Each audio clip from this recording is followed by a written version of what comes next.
अच्छा, linear algebra का ना। कौन सा वाला असाइनमेंट कर रहे हैं बताइए। फर्स्ट वाला मैट्रिक डिटरमिनेंट एंड रैंक। हाँ,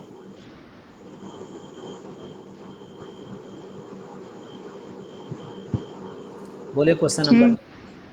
सर 49 सेक्शन ए का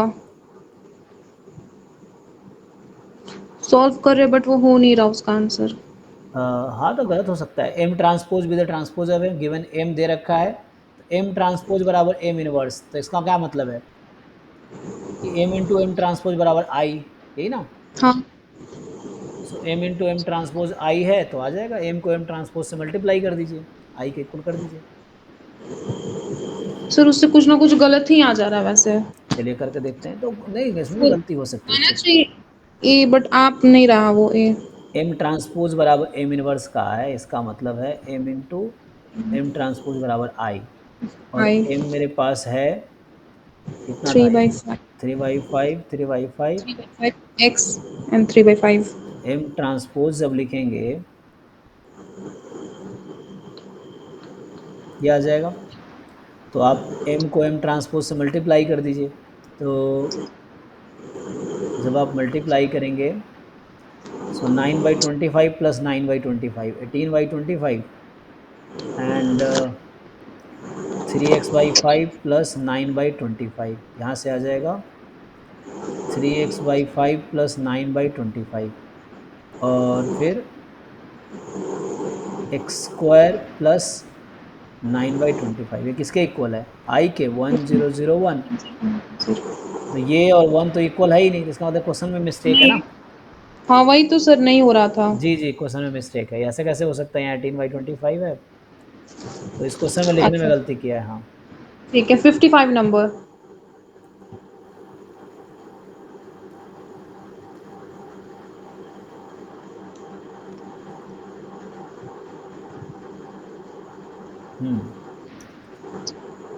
सो एडवांस एडवांस से क्वेश्चन क्यों डाल रखा है, इसको हटा 55 नहीं सर 55 नहीं था 54 था। 54 है, एडवांस वाले छोड़ भी सकते हैं, सब क्या है, लेकिन फिर भी 54 क्या कह रहा है कि what is the largest value of n for which there exist a set a1 a2 an of distinct non zero matrices in m2c। तो m2c का मतलब हो गया कि 2x2 के मैट्रिक्स है कॉम्प्लेक्स एंट्रीज से, such that ai star into aj has trace 0 and 1 less than equal to I less than j। बोला n की लार्जेस्ट वैल्यू क्या होगी, ताकि आपके पास ऐसे n मैट्रिक्स हो और जिसमें ए आई स्टार इंटू ए जे जो है ट्रेस 0 हो जाए। तो चलो मैट्रिक्स कंस्ट्रक्ट करना पड़ेगा आपको, इसके लिए नहीं बनाना पड़ेगा मैट्रिक्स, तभी होगा। क्वेश्चन ही मेरे को उतना नहीं क्लियर हो रहा है कि क्या है ये। ये स्टार, ट्रांसजेंट है वो हाँ जी जी जो जी, क्या है। स्टार है मतलब वो ट्रांसपोज कॉन्जुगेट। अच्छा सो स्टार मतलब ट्रांसपोज कॉन्जुगेट है, तो आपको बताना है कि लार्जेस्ट एन हो ताकि ऐसा मुझे मैट्रिक्स मिले, डिस्टिंक्ट नॉन जीरो मैट्रिक्स हो, अलग अलग मैट्रिक्स हो, और ए आई स्टार इंटू ए जे जो है ट्रेस 0 हो जाए। तो ट्रेस 0 मतलब सम ऑफ आइगन वैल्यू 0 है, तो और डिटरमिनेंट हाँ। तो सम ऑफ आइगन वैल्यू अगर 0 है,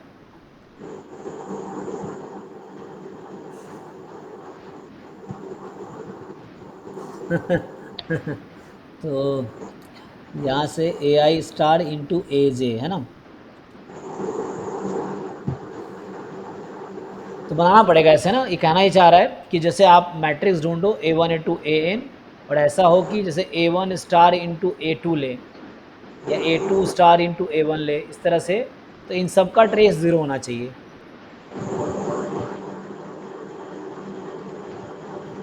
तो कितनी मैट्रिक्स बनानी पड़ेगी इसके लिए वही पूछ रहा देखने है के लिए। मैक्सिमम कितने बना सकते हैं, वो पूछ रहा है। ऑप्शंस में क्या था, ऑप्शन जो था, अरे यार ये तो ऑप्शन था। एक तो इन्फिनिटी था एक ग्रेटर देन कुछ था। तो अच्छा रुको, इसको पार्टीशन कर देता हूँ।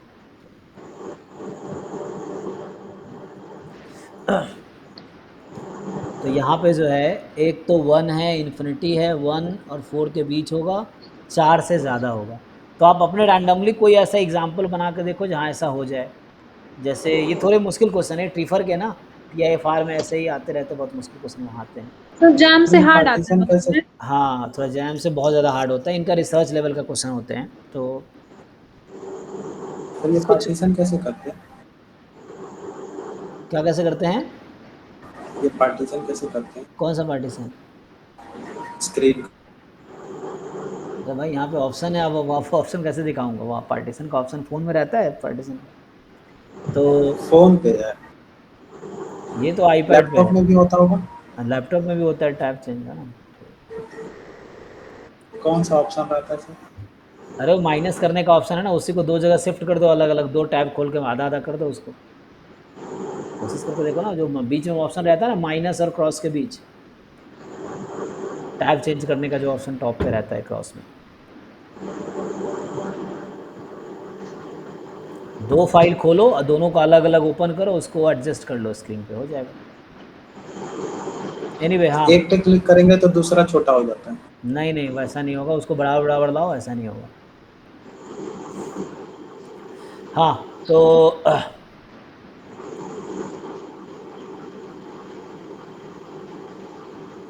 इसको क्वेश्चन को स्किप करो, उसमें ना बहुत एक्सपेरिमेंट करना पड़ेगा कि ऐसे क्या क्या हो सकता है। जैसे मैं एक्चुअली बनाता हूँ एग्जाम्पल के लिए, जैसे कॉम्प्लेक्स वैल्यूड है ना, तो एक तो मैं सिंपली जीरो मैट्रिक्स ले लूँ, काम ऐसे ही हो जाएगा, लेकिन जीरो मैट्रिक्स कहाँ नहीं लेना है, नॉन जीरो मैट्रिक्स लेना है।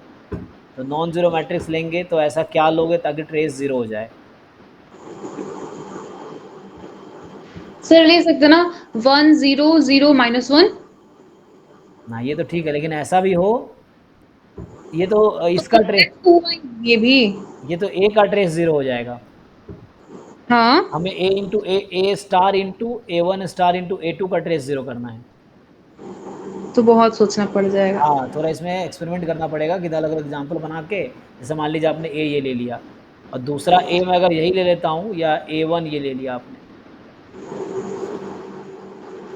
मुझे ऐसा क्यों लग रहा है कि इसका ट्रेस जीरो आएगा ही नहीं कभी। तो हो सकता है या एक ही बन सकता है ऐसा, नहीं आ सकता है, लेकिन एक एग्जाम्पल ऐसा बन सकता है, मान लो आप 0001 ले लो फॉर एग्जाम्पल, तो इसमें अब ए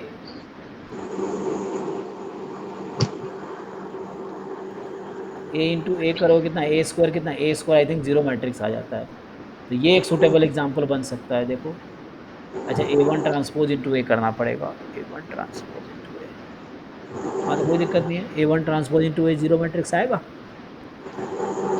E1 ट्रांसपोज इनटू ए। नहीं नहीं, वो जीरो मैट्रिक्स नहीं आएगा। हो गया ना, ओके गुड। तो ये चेक करना पड़ेगा, ऐसा लेना है कि इसका A1 ट्रांसपोज इंटू ए आई ना ट्रेस जीरो हो जाए, तो इसका आएगा λ1 λ2 होगा, और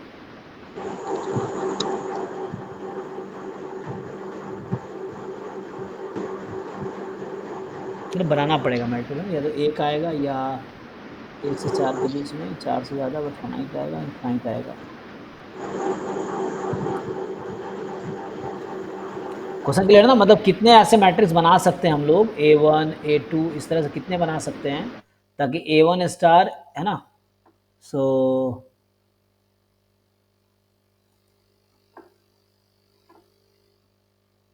अरे ये सब आदत है भाई, चलो A1 स्टार इंटू A2 है, तो वो यहाँ से आ जाएगा, ठीक है ना।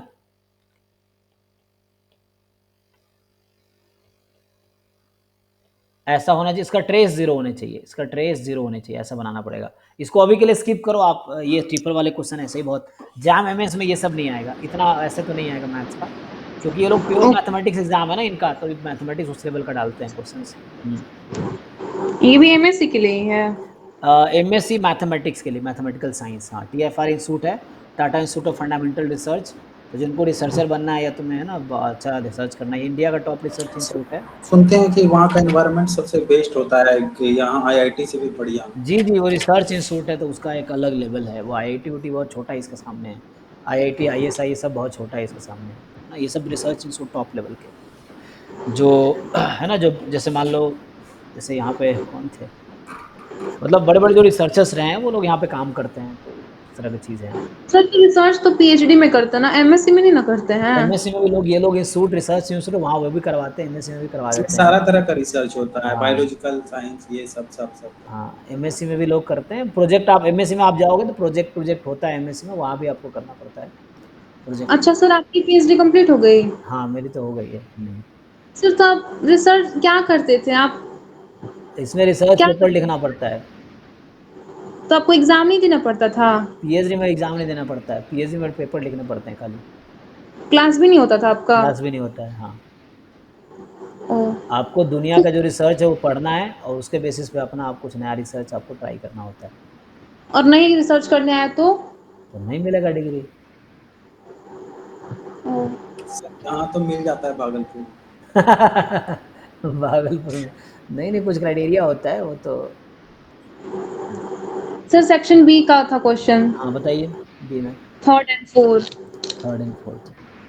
हाँ, मेरा कुछ और आंसर आ रहा और इसका कुछ और आंसर आ रहा।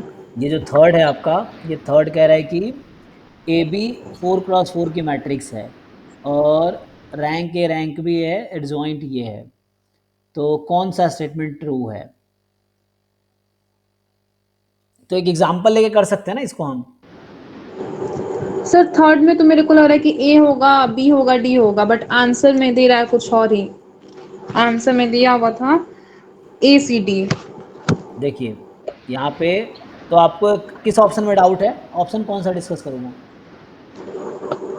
ऑप्शन हाँ, मतलब मतलब हाँ, मल्टीपल चॉइस वाला है ना ये, तो मेरे को लग रहा है कि ए होगा, बी होगा, डी होगा, बट आंसर में दिया हुआ ए सी डी।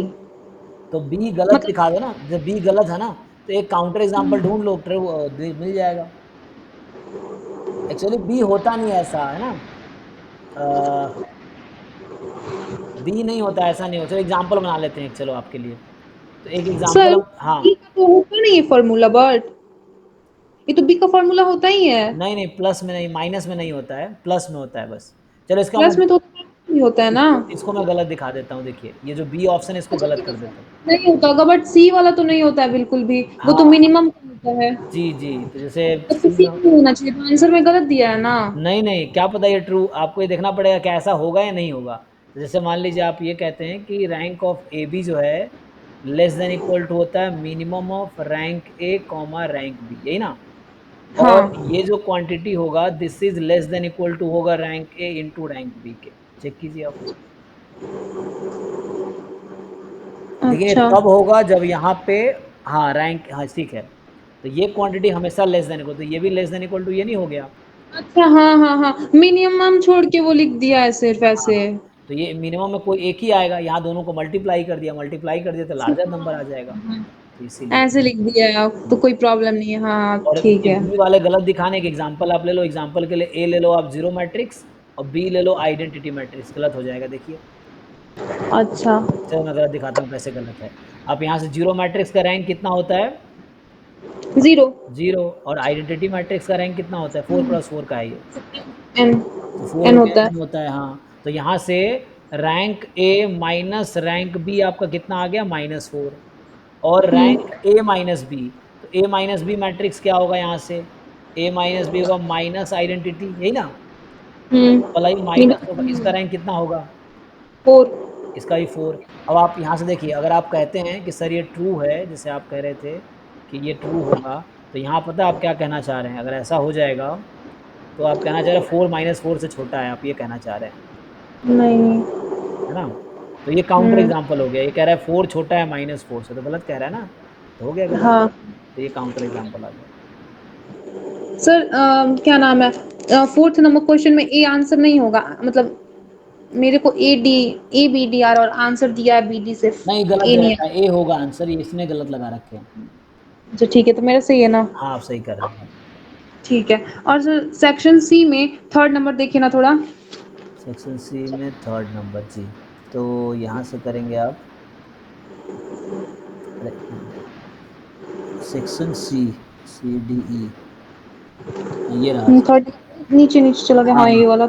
ये भी टी आई एफ आर का है, लेकिन देर ट्राई करते हैं। टी आई एफ आर वाले थोड़े टी आई एफ आर के क्वेश्चन अलग होते हैं। एक्स वाई आर एन का है, नॉन जीरो कॉलम वेक्टर है और एक मैट्रिक्स ए है जो है एक्स वाई ट्रांसपोज, तो रैंक ए, ये तो आसान है। तो ये रैंक इसका जो होगा मैक्सिमम 1 होगा, मुझे लगता है 0 या 1 होगा, नॉन 0 1 ही आएगा रैंक हमेशा इसका। 1 क्यों कैसे आएगा? सर? हाँ, क्योंकि अभी आप बता रहे थे ना कि a इंटू बी का rank less than equal to rank के रैंक भी होता है। हाँ। तो इसने कहा एक्स वाई क्या है, कॉलम वेक्टर है, कॉलम वेक्टर मतलब कॉलम मैट्रिक्स। अब बताइए कॉलम हम्म। मैट्रिक्स का मैक्सिमम रैंक कितना हो सकता है? 1। 1। तो जो प्रोडक्ट होगा उसका मैक्सिमम रैंक क्या हो सकता है? 1 हो 1 हो सकता सकता है। है। और 0 होगा नहीं, क्योंकि अगर एक भी नॉन जीरो मैट्रिक्स हो गया तो 0 होगा नहीं, मतलब अगर दोनों नहीं। नॉन जीरो वेक्टर बोला हुआ है इसने, सही, दोनों नॉन जीरो वेक्टर है, तो दो नॉन जीरो मैट्रिक्स को मल्टीप्लाई करेंगे यहाँ पे इस वाले में, तो एक ए जो हम्म। नॉन जीरो मैट्रिक्स आएगा, और इसका रैंक 1 से ज़्यादा हो नहीं सकता, तो 1 ही होगा एक्चुअली, 0 भी नहीं हो सकता, 1 से ज़्यादा भी नहीं हो सकता, तो 1 ही होना पड़ेगा। अच्छा। जैसे आप एग्जांपल से बता देता हूँ, आप समझ गए ऐसे तो, लेकिन आप देखिए जैसे मैं कह रहा हूँ कि जैसे एक्स इसने कहा एक कॉलम मैट्रिक्स है, मान लीजिए 1 2 3 4 ले लीजिए अभी एग्जांपल के लिए ऐसा, और वाई भी हम्म। आपका ऐसे ही है, मान लीजिए 5 6 7 8, तो इसने एक नया मैट्रिक्स बनाया है एक्स इंटू वाई ट्रांसपोज, तो मतलब ऐसा है 1 2 3 4, और इसको मल्टीप्लाई कर रहे हैं आप 5 6 7 8 से, तो ये 6 आपका 7 4 8। क्रॉस 4 का मैट्रिक्स आ जाएगा। लेकिन हम्म। ये तो 4 क्रॉस 1 है, इसका मैक्सिमम रैंक 1 हो सकता है, ये 1 हम्म। क्रॉस 4 है, तो इसका रैंक भी कभी भी 1 से ज़्यादा नहीं हो सकता। Rank of x into y transpose जो है वो less than equal to rank of x और रैंक ऑफ y से कम ही होगा, और एक्स वाई का रैंक तो 1 ही हो सकता है मैक्सिमम, इसीलिए 1 हो नहीं सकता, 1 ही है, रैंक x 1 है और रैंक y भी 1 है, y ट्रांसपोज का रैंक भी 1 है, तो हम्म। इसका रैंक जो है एग्जैक्टली 1 आएगा, rank x into y transpose का रैंक एग्जैक्टली 1 आएगा। आप मल्टीप्लाई करके भी अच्छा। चेक कर सकते हैं, करता हूँ मैं, तो ये 5 6 7 8, यहाँ आ जाएगा 10 12 14 16, आप मल्टीप्लाई करके भी देख सकते हैं, यहाँ आ हो जाएगा जाएगा, हो जाएगा, हाँ, है ठीक है, ना? मैं कर लूंगी उतना। जी। सर 8 का सेकंड नंबर इसी का। 8 क्वेश्चन का सेकेंड पार्ट, n हाँ, बराबर n इज 100। Equal to 100। हाँ, अरे रे, हाँ, 8 का सेकेंड पार्ट, तो 8th में जो है आपको बनाना है 100 क्रॉस 100 का मैट्रिक्स, और उसमें इस तरह के रूल फॉलो करने हैं कि 0 होगा अदरवाइज i प्लस जे जब n प्लस 1 है, तो हम्म। हो जाएगा। उसमें निकालना क्या, rank, value of the determinant. अच्छा, तो 10 का आपने कैसे निकाल लिया, वैसे ही 100 का भी आ जाएगा। नहीं सर, 10th का मैंने क्या किया ना कि ऐसे लिख दिया जैसे होता है, और फिर ना मतलब एलिमेंट्री ऑपरेशन लगा के वो एक्सचेंज करते हैं ना रो को, तो वो हाँ, कर दिया। तो तो यहाँ भी ऊपर से कुछ किया और नीचे से कुछ किया, तो वो माइनस माइनस माइनस 5 माइनस बाहर आया था। सेम यहाँ पे होगा, 50 माइनस बाहर आ जाएगा। आइडेंटिटी बन गया था नहीं, वो। यहाँ भी तो ऐसे ही आएगा ना, 50 बार माइनस बाहर आएगा, सेम है। तो वो कितने बार होगा वो समझ में नहीं आ रहा ना, वो तो ऐसे लिख के कर लिया कि 1 2 3 4 कॉलम, और वो होगा तो ऐसे ऐसे। देखिए ओके, क्या हुआ हो है, गया वो। जब 10 क्रॉस 10 था तो पहले 5 रो और लास्ट के 5 रो को आपने इंटरचेंज किया है, तो ये 100 क्रॉस 100 है ना, तो पहला रो और आखिरी रो इंटरचेंज होगा, दूसरा रो और सेकंड लास्ट रो इंटरचेंज होगा, third row and third last interchange होगा, तो कितने होंगे बताइए, बराबर बांटेंगे तो 50 रो ऊपर होगा 50 रो नीचे होगा, है ना? तो सर 50, 10 वाले में तो हम्म, 4 ही ना निकलेगा, एक्सचेंज होगा। 4 हुआ एक्सचेंज, तो यहाँ नहीं, भी 5 5। नहीं, देख लीजिए एक बारी, हाँ, देख लेते हैं। 5 होगा। लेकिन अच्छा 5 करना पड़ा है ना आपको, वही बोल रहा हूँ, तो 5 तो यहाँ 50 हो गया, तो -1 की पावर 50 इंटू आइडेंटिटी मैट्रिक्स हो जाएगा ये तो आइडेंटिटी का 1, तो इसका आंसर आ जाएगा +1 100 वाले का, और 10 वाले का कितना आया, -1 आया था आंसर, तो बस हो गया, उसका वन आया ही था। क्योंकि 5 मैंने ऐसे ऑड नंबर है किया ना। था, बट मेरे को हाँ, डाउट लग रहा था कुछ इसमें। ठीक है, हाँ, पता नहीं क्या डाउट उस टाइम लग रहा था, मेरे को याद नहीं आ रहा। अब एक सेकेंड, 5 कौन सा नंबर था ये? एक सेकेंड।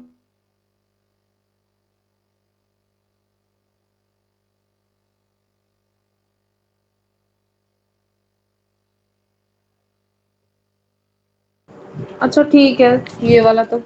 हाँ, और सर सेक्शन, हाँ इसी का 13 नंबर क्वेश्चन, 13 सी का नंबर, ही 13। हाँ, ये कह रहा है कि ए कोई मैट्रिक्स है आपको दे रखा है, और हाँ, ए कोई मैट्रिक्स है, बी 5 × 5 का है, इस तरीके से कि ए भी जीरो मैट्रिक्स हो गया। अच्छा, तो बताओ maximum possible rank of B क्या होगा? ओके, तो देखिए rank of A into B कितना हो गया, तो 0 आ गया। अच्छा, और ए का रैंक निकाला था आपने, ए का कितना मिलता है? ए का निकाला था, एक सेकंड देख लेते। तो इसका मैक्सिमम 3 हो सकता है ना।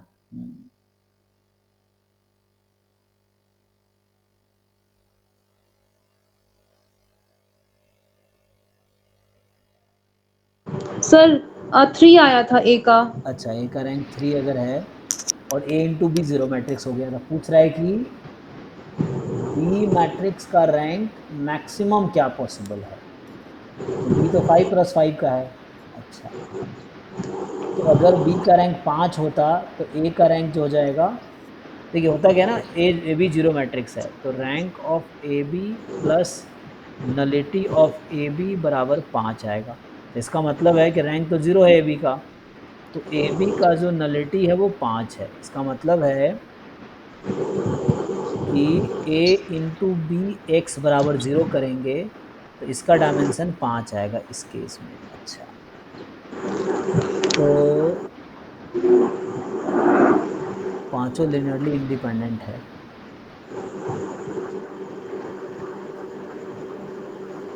अच्छा, 0 मैट्रिक्स होगा ना इसीलिए, तो 0 मैट्रिक्स हो गया। तो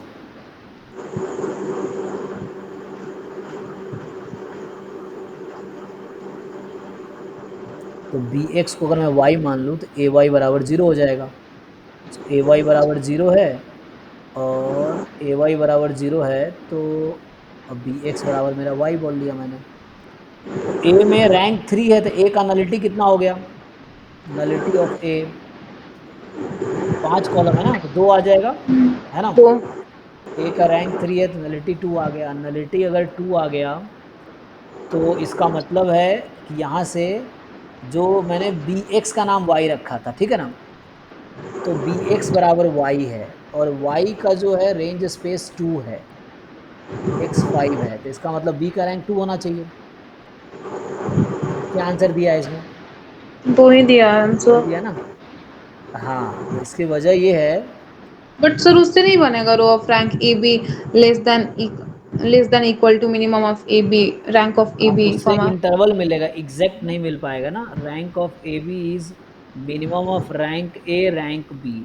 अब यही आपको पूछ रहा है, मिनिमम ऑफ रैंक ए जो है, यहाँ 3 से है, आप, हाँ 3 है, और रैंक बी मुझे सोचना है। तो रैंक पूछना बी है। है ना, तो ये 0 है, ये तो, जीरो तो है। 0 तो सबसे छोटा है, तो यहाँ तो कुछ भी हो सकता है बी। हाँ, तो यहाँ से, ये सब क्योंकि ये देखिए जो आप। वो मिल गया ना, एक रेंज मिल गया, एग्जैक्ट आंसर नहीं मिल रहा है। अच्छा, मैक्सिमम पॉसिबल बी का ना, तो यहाँ से ये है कि चूंकि मैंने नलिटी निकाल लिया, ए बी 0 मैट्रिक्स है, तो नलिटी 5 है, और 5 है तो मैंने बी एक्स का नाम वाई रख दिया, तो ए वाई बराबर 0 है, तो वाई लाई कर रहा है ए के नलिटी में। वाई कहाँ लाई कर रहा है? बट px आया कहाँ से ये वाला? नहीं नहीं, मैंने क्या किया, हमने एक सिस्टम ऑफ इक्वेशन बनाया। ए बी, पहले तो ये बताइए nullity, null space of A B क्या होगा? इसका नल स्पेस तो वही हो जाएगा जितना नहीं रैंक है। ये कितना ऑर्डर है, क्या है इसका नहीं, order? Null space vector space होता है। हम नलिटी पूछेंगे तो आप बताएंगे, है ना। Nullity hmm. नल स्पेस का डायमेंशन होता है ना। जैसे अच्छा, हाँ। Rank of A B plus nullity of A B is equal to number of columns. Columns. तो ए बी तो 0 मैट्रिक्स है, तो रैंक इसका 0 हो गया। तो जो नलिटी आ गई ए बी की वो 5 है, फाइव। ऑब्वियसली 5 हो जाएगी, क्योंकि ए बी 0 हम्म। मैट्रिक्स है ना। अब मैंने इस सिस्टम हम्म। ऑफ इक्वेशन को वेरिएबल चेंज किया, समझिए। तो b इंटू एक्स जो मैट्रिक्स आएगा उसका नाम मैंने y रख दिया। ये जो मैट्रिक्स है ना, b into but x. X आया कहाँ से? अच्छा, हेक्स आया कहाँ से? तो नल स्पेस के डेफिनेशन से। अब नल स्पेस का आपको डेफिनेशन बताना पड़ेगा। What is null space of कोई भी मैट्रिक्स, मान लीजिए मैट्रिक्स ए है या मैट्रिक्स एम है। So what is the null space of matrix M, इसका डेफिनेशन क्या है? नल स्पेस वेक्टर स्पेस है, ये एक सब स्पेस है। Set of vectors. तो ये होता है नल स्पेस का जीरो डेफिनेशन है, matrix. Set of x such that M x 0 हो जाए। नल मतलब 0 होता है, तो जहाँ पे हाँ। एम एक्स 0 हो जाए, तो यहाँ से आया एक्स। अच्छा अच्छा। और नलिटी जो होता है नल स्पेस का डायमेंशन है। ठीक है। तो उससे आया, तो उससे ये हो गया ए वाई बराबर 0 आ गया। ए वाई 0 आ गया, तो इसका मतलब y जो है ना ए वाई बराबर 0, अब ये जो होगा नल स्पेस ऑफ ए हो गया, ये y lies in the null space of A, इसको अगर लिखूंगा ना तो ये ऐसा हो गया कि y lies in the null space of A, और ए का रैंक कितना था, 3 एक था, रैंक 3 था, तो ए का नलिटी कितना आ गया, 2। तो 2। इसका मतलब ये जो सबस्पेस लिखा है मैंने y such that A y is 0, इसका जो है नलिटी 2 आ गई ना, तो मतलब y जो है, y का डायमेंशन यहाँ से 2 हो जाएगा, तो इस स्पेस का डायमेंशन 2 है, और y मैंने किसका नाम रखा था, b इंटू एक्स का, और x तो चलो 5 डायमेंशन का था, तो इसका मतलब y का डायमेंशन 2 आ रहा है, इसका मतलब b का डायमेंशन 2 है, मतलब b का रैंक 2 है एक्चुअली, इसीलिए अब b का रैंक 2 ऐसे समझ सकते हैं आप कि b का रो रिड्यूस इक्लॉन फॉर्म में लाएंगे ना, तो 2 रोज नॉन जीरो होंगे, बाकी रो क्या हो जाएगा, 0। जीरो हो जाएगा। तो इसीलिए हमने कहा कि, और यहाँ पे ये x1 x2 xn तो कुछ भी हो सकता है ना, इस तरह से x1 x2 xn है, और ये y का यहाँ पे क्या है, y का रैंक भी 2 है, यहाँ से जो y का डायमेंशन है, y जो है उसका डायमेंशन 2 है एक्चुअली, क्योंकि नलिटी स्पेस का जो नल स्पेस है तो उस डायमेंशन ही होता है, नल स्पेस का डायमेंशन को नलिटी बोलते हैं। तो यहाँ से y भी 2 नॉन जीरो होगा, बाकी सब जीरो होगा, तो इसलिए मैंने डिसाइड कर लिया कि b का रैंक यहाँ से 2 आएगा, क्योंकि y भी 1 2 3 4 5 है मान लो आप, तो इसमें 2 ही नॉन जीरो है, बाकी सब जीरो है, तो इसीलिए बी में 2 ही रो नॉन जीरो होगा, बाकी सब जीरो हो जाएगा। सर जीरो y का 2 कैसे निकालें? हाँ y का नलिटी 2 कैसे निकालें? हाँ, y का नलिटी नहीं, ए मैट्रिक्स का नलिटी, डायमेंशन ऑफ जो y सेट ऑफ y है, y में 2 नॉन जीरो एलिमेंट होगा, बाकी सब जीरो होगा। ए का रैंक कितना है, रैंक ए 3 दे रखा है, और 5 ठीक। कॉलम है इनमें, है ना, हम्म, तो हो गया, वहां से नलिटी 2 आ गया। ओके। तो y में 2, सर सेक्शन, हाँ ठीक है ना। हाँ, अब सेक्शन डी का 14। थोड़ा सोचिए इस पे, तो डी में 14 क्वेश्चन है, ये आपको बता रखा है कि एक ये भी नीलपोटेंट, उसी का है। है ना, अच्छा टीफर का ही है, कोई बात नहीं। तो ई की पावर ए का एक्सपेंशन लिख दिया इसने। अब कह रहा है कि अगर ए नीलपोटेंट मैट्रिक्स है इस तरीके से कि ई की पावर ए आइडेंटिटी है, तो आपसे पूछ क्या रहा है, then A is zero matrix, check करना है ना, ट्रू फॉल्स चेक। एक्सपी होता क्या है? नहीं नहीं, ई की पावर एक्स जानते हैं ना आप, हाँ, वही तो है, नहीं तो ई एक्स पी ए लिखा हुआ है ना वो। एक्सपोनेंशियल फंक्शन, एक्सपोनेंशियल एक्स को मतलब ई की पावर एक्स को लिखते हैं ऐसा, अच्छा, तो ये ई की पावर एक्स है, और कह रहा है ई की पावर ए आई है, तो इसको आई के इक्वल रख दो। तो ये जो एक्सपेंशन खोला है ना, ये एक्सपेंशन हम्म। ई की पावर एक्स का एक्सपेंशन क्या होता है, आई प्लस ए, फिर A square by 2 factorial and so on, और ये आई के इक्वल है, तो आई आई तो कट जाएगा, तो यहाँ से आ गया A square by 2 factorial and so on, ये सब तुम आपका जीरो मैट्रिक्स है। अब ये जीरो मैट्रिक्स है, तो क्या ये जीरो मैट्रिक्स होना जरूरी है, मतलब यहाँ से ये आ रहा है A matrix plus A square by 2 factorial plus A cube by 3 factorial plus A 4 by 4 factorial, सब मिला के जीरो मैट्रिक्स है यहाँ पे।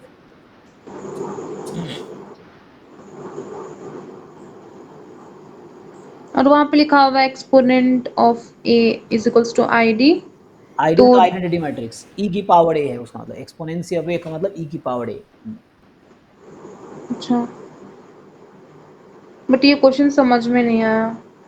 हाँ, क्वेश्चन में जैसे आप ई की पावर एक्स का एक्सपेंशन जानते हैं आप लोग क्या होता है, नहीं, नहीं जानती मैं। ये कैलकुलस है ना, पढ़ा होता है, ये होता है 1 plus x plus Taylor series expansion, ये आपने सुना होगा word, e x 1 plus x square by 2 factorial x cube by 3 factorial and so on.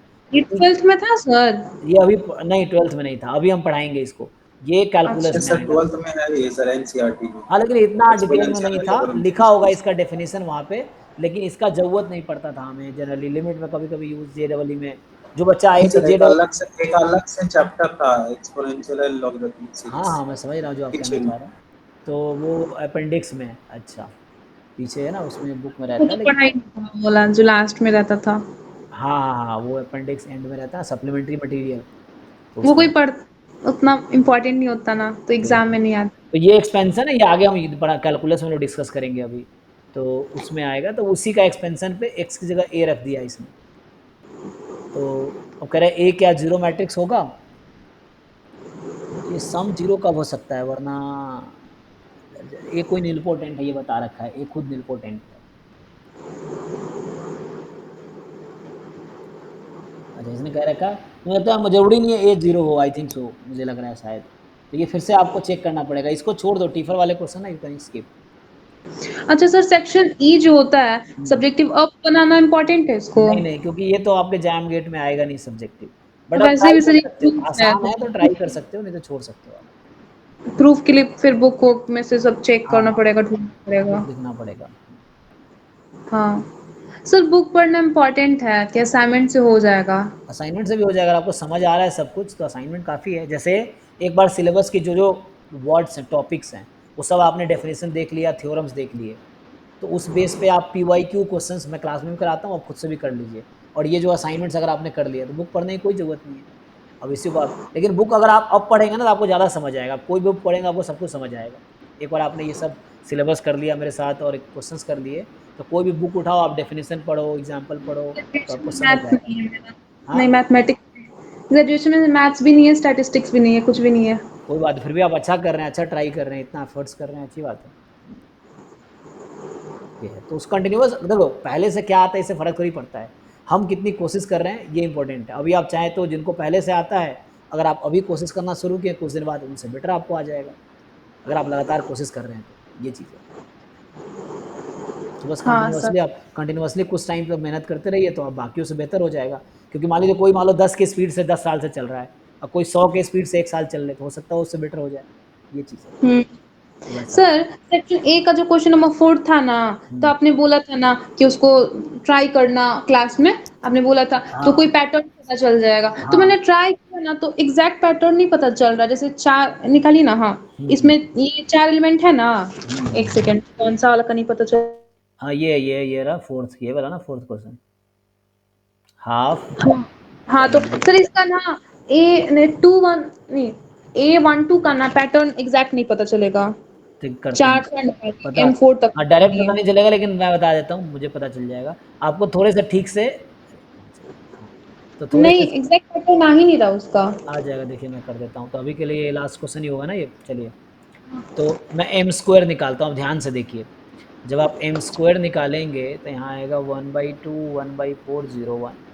सो 1/2 1/401, जब आप मल्टीप्लाई करेंगे, आप पैटर्न ऑब्जर्व कीजिए, नंबर मत निकालिए एग्जैक्टली क्या आ रहा है। अब देखिए हो क्या रहा है मल्टीप्लाई करने के बाद, जब मैं मल्टीप्लाई कर रहा हूँ तो ये हो रहा है 1/2 का स्क्वायर हो रहा है, हम्म। और अगला आ रहा है, इसको उससे करेंगे तो 8। 1/2 इंटू 1/4। मल्टीप्लाई नहीं कीजिए, ऐसे लिखिए, मतलब एग्जैक्ट नंबर नहीं लिखते हैं, पैटर्न इससे दिखेगा।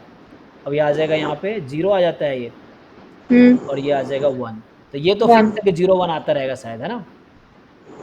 चलिए वो तो आते ही एम रहेगा। एम क्यूब निकाल कर देखते हैं, एम स्क्वायर इंटू एम। तो एम स्क्वायर ये है मेरे पास, और एम मुझे पहले से ही पता है, चलिए, या एम इंटू एम स्क्वायर कर लीजिए, जैसे भी समझ आता है, सेम ही आएगा। तो चलिए एम को मैं एम स्क्वायर से मल्टीप्लाई करता हूँ, अब ध्यान से देखिए पैटर्न। अब सो मैं एम को मल्टीप्लाई कर रहा हूँ एम सर स्क्वायर से। सर, वहाँ आपने गलती लिख दिया, 1.1/4 इंटू 1/4 होगा ना? अच्छा देखते हैं, गलती से लिख दिया ना मैंने, एक मिनट, हम लोग क्या कर रहे थे, 1. फर्स्ट रो को फर्स्ट कॉलम से, ये ओके है। और हाँ, ये फर्स्ट, वाला इसके बाद का। इसकी बात कर रहे हैं आप, हाँ, कैसे, फर्स्ट रो को किससे मल्टीप्लाई करते हैं आप। ये वाले से। हाँ, अच्छा, मेरा प्लस तो एक टर्म छूट गया है ना, नहीं हाँ आगे तो वन, प्लस 1/4 होगा ना, ये कह रहे हैं। नहीं नहीं सर, वन बाई अरे एट प्लस 1/4 होगा ना हाँ, 1/8 यहाँ। प्लस 1/4 सही तो है। हाँ, तो 1/8 मैं नहीं लिख रहा हूँ, मैं लिख रहा हूँ 1/2 इंटू वन अच्छा, बाई फोर आपने उसमें 1/4 ऐड करना छोड़ दिया था ना। हाँ हाँ, वो मैंने छोड़ दिया था, हाँ सही बात है, देखिए तो वो छूट गया था मुझसे। अब इसको करते हैं कैलकुलेशन। तो अब मुझे, हाँ ये वो था, पैटर्न नहीं दिखता ना, गलती हो जाती, सही कहा आपने, एक बार चेक कर लीजिए फिर से, है ना। तो सही है, नहीं नहीं, अच्छा नहीं है। अब सही है। अब एम को एम स्क्वायर से मल्टीप्लाई कीजिए आप। सो एम को मैं फिर से अब एम स्क्वायर से मल्टीप्लाई कर रहा हूँ, तो यहाँ तो आ जाएगा 1/2 की पावर 3। हाँ। अब अगला जब मल्टीप्लाई करेंगे, अब इसको आप मल्टीप्लाई करेंगे इसके साथ, है ना। हम्म। तो क्या हो जाएगा अब, तो यहाँ होगा 1/2 का स्क्वायर इंटू 1/4, अगला होगा 1/2 इंटू 1/4 होगा। हम्म। अब प्लस 1/4 शायद फिर से आएगा, हाँ फिर से 1/4 आएगा यहाँ, चेक कीजिए, एक बार अच्छे से कैलकुलेशन कीजिए, आ जाएगा। तो यहाँ से आ जाएगा प्लस 1/4 आ जाएगा, आएगा। मैंने इतना ऐसे करके लिखा नहीं, मैंने डायरेक्ट लिखा उसको नहीं ऐसे वैसा कर। नहीं, तो उससे पैटर्न नहीं दिखेगा आपका, फिर पैटर्न कैसे ऑब्जर्व करेंगे आप? तो ऐसे ही लिखना पड़ेगा। देखिए अब यहाँ से मुझे पैटर्न दिख रहा है 0 1। अब मैं आपको सीधा m की पावर 4 लिख के दिखाता हूँ, समझिए। मैं m की पावर 4, मुझे पैटर्न समझ आ गया। क्या समझ आया? ये हो गया 1 1 बाई बाई 2। टू की पावर 4, और यहाँ चल रहा है 1 बाई टू की पावर क्यूब इंटू 1 बाई 4 आएगा, 1 by two square into 1 by 4 आएगा, फिर 1 बाई टू इंटू 1 बाई 4 आएगा, प्लस 1 बाई 4 आएगा। मतलब 1 बाई 4 कॉमन भी निकाल सकते हैं आप, समझ रहे हैं? तो 0 1, अगर यहाँ से 1 बाई 4 कॉमन ले लो, तब मैं सीधा आपको m की पावर n लिख के दिखाता हूँ। क्या बनेगा ये? 1 बाई टू 1 की बाई पावर 2 4। का अच्छा, इसमें अगर मैं 1 बाई 4 कॉमन ले लेता, रुकिए होगा रुकिए, ना। सही, यस n होगा, सही कह रहे हैं। अगर मैं 1 बाई 4 कॉमन ले लेता हूँ, तो 1 by two cube, 1 by two square, 1 by two plus 1 बचेगा। इसी को बोल रहा हूँ, सही है ना? तो यहाँ से आ जाएगा आपके पास, ठीक है। यहाँ 1 बाई टू कॉमन ले लेंगे तो क्या हो जाएगा? ओके है ये? हम्म। तो चलिए इसको मैं लिख देता हूँ, 1 बाई 4 बाहर कर लिया, तो 1 बाई टू की पावर कहाँ से स्टार्ट होगी? जब यहाँ पर हम पावर 4 निकाल रहे n थे तो क्यू से स्टार्ट हो रहा था ना, 3 से स्टार्ट हो रहा था। -1 से। हाँ, तो टू की power n minus one, two की power n minus two, dot dot dot, last में 1 बाई टू और 1 हो गया। यहाँ 0, यहाँ 1, ये आ गया। अब इसका सम भी हम निकाल सकते हैं, जीपी है, अच्छा लेकिन हाँ। छोड़ो आप चाहो तो। अभी मैं लिमिट निकाल लेता हूँ, limit n tends to infinity m की पावर n, तो हाफ की पावर n क्या हो जाएगा? 0 हो जाएगा ये, क्योंकि 1 से छोटा है ना। हम्म। और इसको 1 बाई 4 बाहर रखिए। अब जब आपने तो इन्फिनिटी कर दिया n को यहाँ पे, तो ये इन्फिनाइट टर्म हो गया, तो ऐसा चलेगा ये 1 प्लस 1 बाई टू, मैं उल्टा उस तरफ से लिख रहा हूँ, 1 by two square, dot dot dot dot, infinite terms हैं इसमें, और ये 0 है, ये 1 है। अगर आप यहाँ कैलकुलेशन करेंगे तो ये 0, ये सर आपने 8 to 1 का कैसे लिमिट लगाया, वो नहीं समझ में आया। मैंने limit n tends to infinity लगा दी ना। तो हाँ तो वो कैसे ऐसे। इसको मैं ऐसे भी तो लिख सकता हूँ, 1 by 4, 1 plus 1 by two plus 1 by two square, dot dot dot, 1 by two की पावर n माइनस वन। इसको मैं ऐसा लिख सकता हूँ। हाँ। और जब आपने n को इन्फिनिटी कर दिया, अभी जब पावर n था तो n टर्म था, जब पावर 3 था तो यहाँ 3 टर्म था, जब पावर 2 हम्म। था तो यहाँ 2 टर्म था, जब पावर हम्म। n है तो यहाँ n टर्म है। तो जब पावर इन्फिनिटी हो जाएगा, क्योंकि n टेंस टू तो इन्फिनिटी लगा दिया ना, तो इन्फिनाइट टर्म हो जाएंगे। तो टर्म सारे इन्फिनाइट कर दिया मैंने। अच्छा। अब मतलब ये n टेंस टू इन्फिनिटी कर दिया ना मैंने, तो n टेंस टू इन्फिनिटी कर दिया, तो 2 की पावर इन्फिनिटी इन्फिनिटी हो जाएगी, तो 1 अपॉन 2 की पावर इन्फिनिटी 0 हो जाएगी। ठीक। हम्म। तो अब इसको सॉल्व कीजिए, इसका सम निकालना आता है। ये जीपी का एक फॉर्मूला होता है, A R dot dot dot, A R square, and ये इन्फिनाइट यार टर्म का, ये आपको याद होगा, ए अपॉन 1 माइनस आर। ये इन्फिनाइट टर्म का है। फाइनाइट का आप जानते होंगे, वो होता है ए आर की पावर है ना, दिया था ना, ए इंटू आर की power n minus one upon r minus one, यही है ना। हाँ। तो ये हो जाएगा, ऊपर वाला एस एन का है ना। ये इन्फिनाइट टर्म के लिए ऊपर वाला है, नीचे वाला फाइनाइट टर्म एस के लिए। एन। ऊपर वाला एस एन का है ना सर। इस दोनों एस एन का फॉर्मूला है, ये भी एस एन है, ये भी एस एन है, लेकिन S N fine infinite term है। यहाँ पे टर्म इन्फिनाइट है, इन्फिनाइट जीपी सीरीज बोलते हैं इसको। और ये finite GP series, N terms है यहाँ पे। ये एस एन है, ये एस इन्फिनिटी है, एस इन्फिनिटी है, ए अपॉन 1 माइनस आर, जहाँ पे मॉड आर लेस देन 1 होना चाहिए।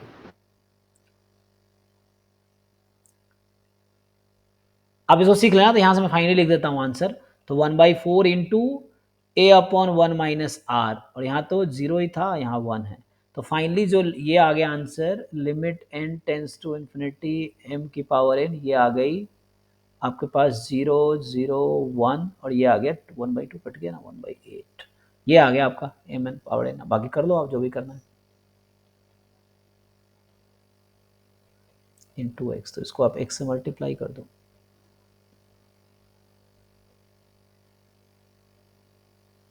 कितना 3 4 था, इसको मल्टीप्लाई कर लो। हो जाएगा। हो अब गई, क्या है ये आपको। आंसर आ गया, ये हो गया आपका, ये आंसर आ गया, देखिए इसको समझ। तो मैंने पहले यहाँ पे फॉर्मूला लगा दिया, यहाँ पे मैंने फॉर्मूला लगा ए अपॉन 1 माइनस आर, ये हो गया, और ये लगा के यहाँ 1/8 आ गया। अब इसको कहा था x से मल्टीप्लाई कर दो, तो आ गया 1/2 इंटू, ये आ गया 1/2 4 आ गया। अच्छा ठीक है, वो हाँ, समझ में आ गया। ठीक है। ठीक है, थैंक यू सर। चलिए, थैंक यू। हाँ।